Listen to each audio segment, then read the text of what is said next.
The biggest challenge I faced with my Hasselblad 501c camera boils down to three things: focusing, leveling, the limitation of camera angles.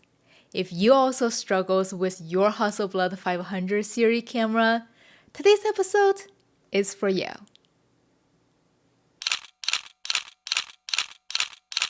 Hey guys, this is Sam. You all know how much I loved my Hasselblad 501c when I first got it. This was the camera that really made photography feels fun for me again. But in the past 1 year of owning it, I found myself reaching to this camera less and less, especially after I got my Pentax 672. Overall, this camera to me is a bad photo, bad photo, bad photo, bad photo. Oh my god, this looks great. And then bad photo kind of camera. My hit rate with this camera is often so low, and it really comes down to these three things. Number one, focus. The original waist level viewfinder is fairly bright, and there is a magnifier built inside of it. Focusing shouldn't be difficult, but for some reason, I have the lowest successful rate nailing focus with this camera. The focus ring is so difficult to gauge, and I feel like I have to turn this ring back and forth so hard to find my focus point. And why is this ring so tight? Is it just my camera, or it's just built like that? Second of all, even though the waist level viewfinder looks pretty and all, since it's left and right reversed, it's so difficult for me to make a perfect balanced frame. My framing are 8 out of 10 crooked. And to me, 6x6 is such a unique format, and my OCD brain just cannot live with a crooked horizontal line. Lastly, I guess I cannot blame the camera that I'm short. When I use the waist level viewfinder, you can see most of my portraits came out looking up to my subject. I once thought this could be a nice trade, but the lower angle just doesn't always look flattering for portraiture. Plus, the waist level viewfinder makes the shooting angle so limited. I find raising up the camera and look at like this, it just never works for me. To address these issues, I recently got myself a 45-degree Prism finder. In this video, I will take you along on a portrait shoot to demonstrate how this Prism finder has improved my shooting experience. We will then discuss the advantage and disadvantage of using this Prism finder versus my original waist level viewfinder. Hey guys, we're here at San Francisco. This is our model for today, Mandy. I haven't used this camera for a really long time, and today we're gonna test out this eyepiece thing. It is noon right now. It's about noon right now. Ideally, we would not be shooting at this time, but since today is like super cloudy, so I think we'll probably be fine. And I loaded up a roll of 250D. We set the ISO at 200, even though it's 250. I like to overexpose a little bit.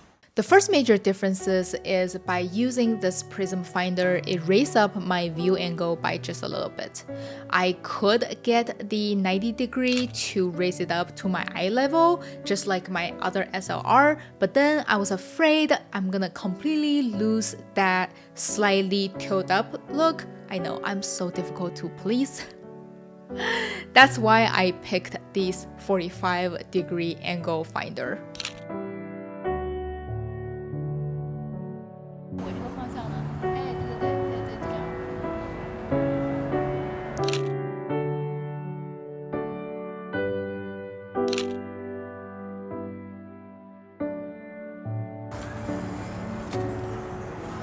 Alright, we are. Should I do that again? Alright, we are 6 shots in. When choosing a prism finder, there are only 2 key factors to consider: the angle, whether it's 45° or 90°, or whether it has built-in light meter or not.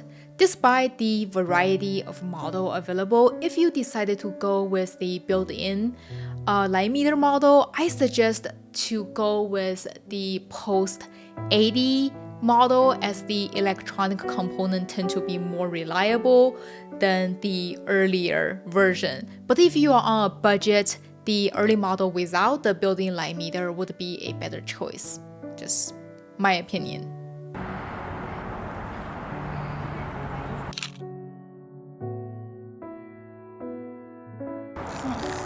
Alright, our first roll is done. That was pretty fast. We're gonna walk in a little bit and shoot one more roll here. 每次都转超久，不知道转那么久要转什么之才。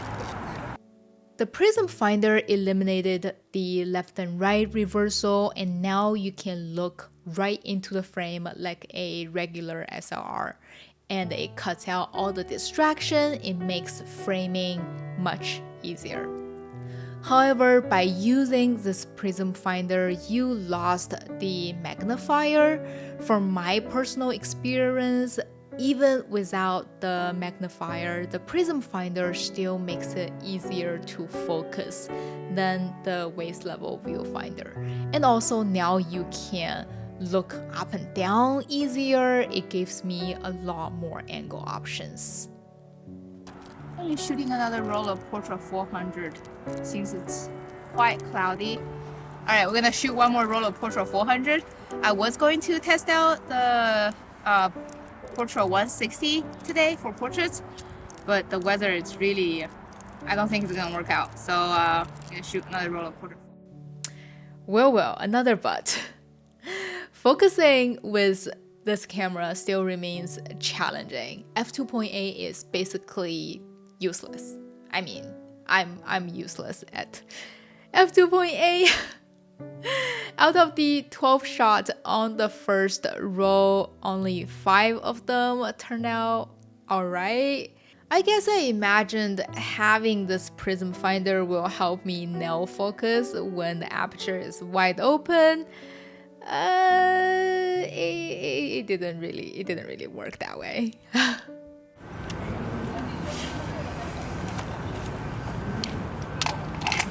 I forgot to wind the film on. Like again. It happened the second time. Should I take the film out just in case it didn't wind right? Because last time it happened, the first couple of shots they just overlapped each other. Could we do that just experiment? I'm kind of scared. Alright, we're gonna continue to shoot this roll. We're gonna shoot it out and just as experiment and to see if it works. And I'm gonna shoot another roll on our way out. You can probably tell I haven't been using this camera for a long while, and I always forget to wind the film on after loading it. With my Pentax 672, if you don't wind the film on, you just cannot click the shutter. This camera just doesn't have that idiot-proof safety mechanism.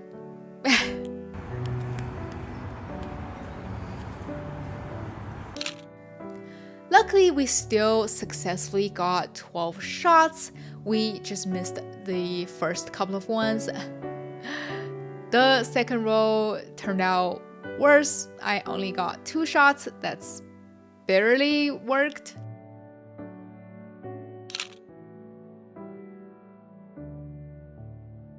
I hope this will be a lesson for me.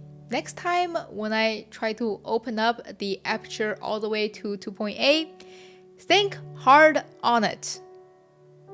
You can't see 2.8. You're blind at 2.8, Sam.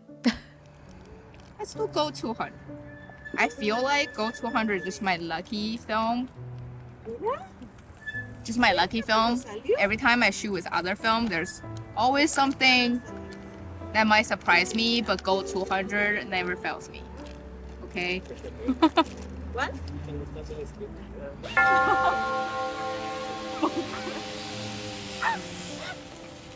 I'm gonna cry. I did it again. The second row, I didn't wind the film either. But you know what? I realized it. I realized it quick enough this time. Gold 200, your lucky film. Shut up. The Prism finder I'm using, it's the PME5 with the built-in light meter. At first, I was so confused about how to use it because in this viewfinder, it wasn't showing the regular zone metering line like all my other cameras. Instead, it's showing a EV number from 1 to 14. Until later, I learned, oh, that's how you use it. You just need to match the number on the lens. That was stupid easy. I wasn't using this built-in meter for this shoot because I didn't trust it at that point. Even though I haven't really been using the built-in light meter for this Prism, only by having it already make me feel better.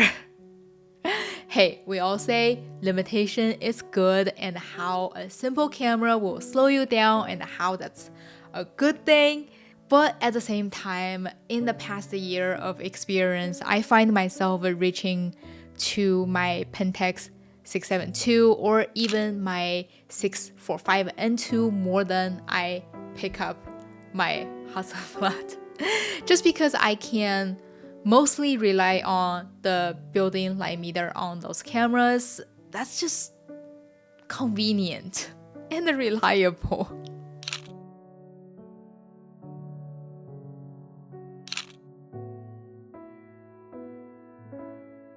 For the next row, we got to the beach where you're supposed to be able to see the Golden Bridge. I mean, it's San Francisco weather.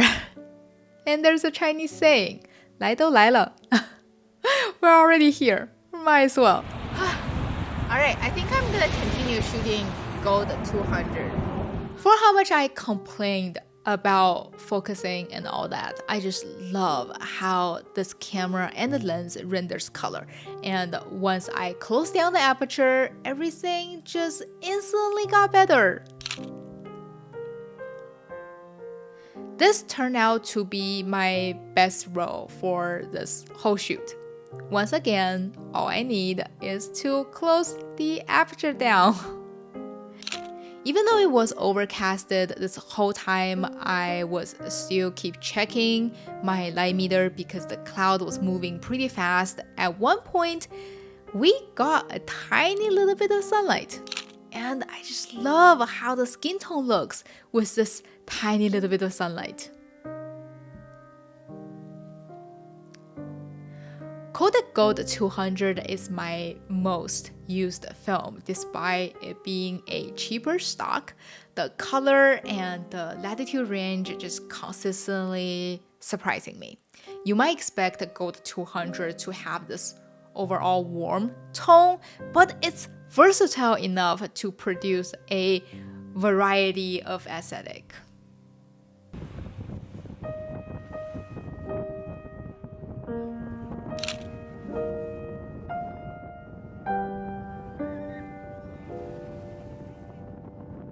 I don't even think about leveling the shot anymore because now it's no longer left and right reversed. I could just simply balance the shot by muscle memory.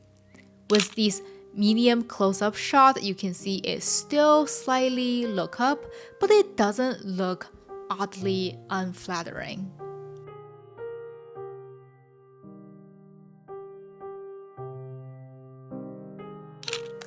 Besides losing the magnifier, there are a couple of disadvantages of using the Prism finder.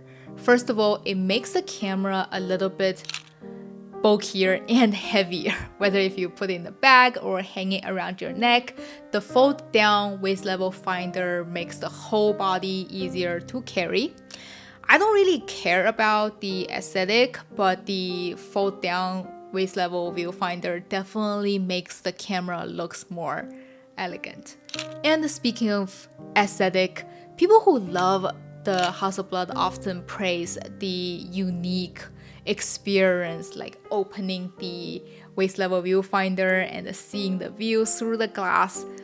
The view, for some reason, just appears more vivid and more three-dimensional through the waist level finder. And using this Prism finder just killed that feeling.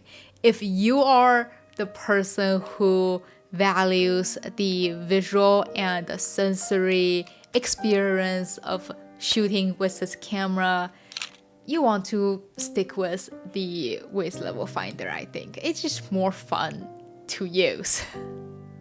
And besides, this is more money you're gonna spend to buy this separate piece, which you can spend buying 7 boxes of Kodak Gold 200. And that's about all the cons.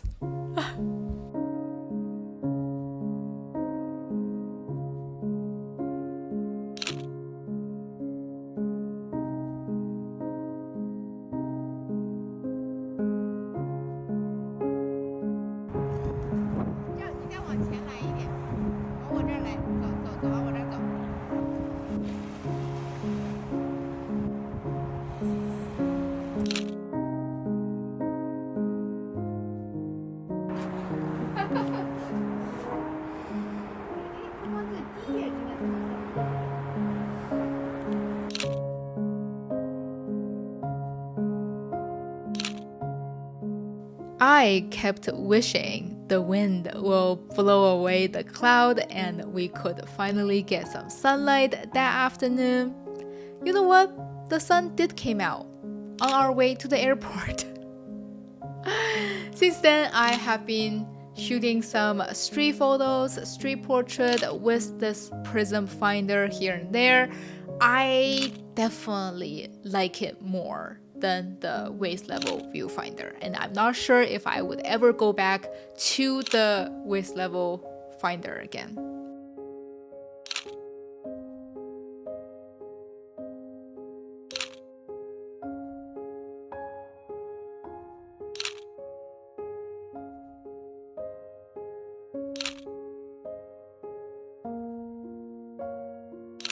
Judging by the last 2 photos on my last roll, the building line meter definitely works. I just need to shoot with it a little more and to find out how accurate it works. And yeah, this is it for this week's video. I hope it's somewhat helpful. And this is Sam. I will see you next time. Bye!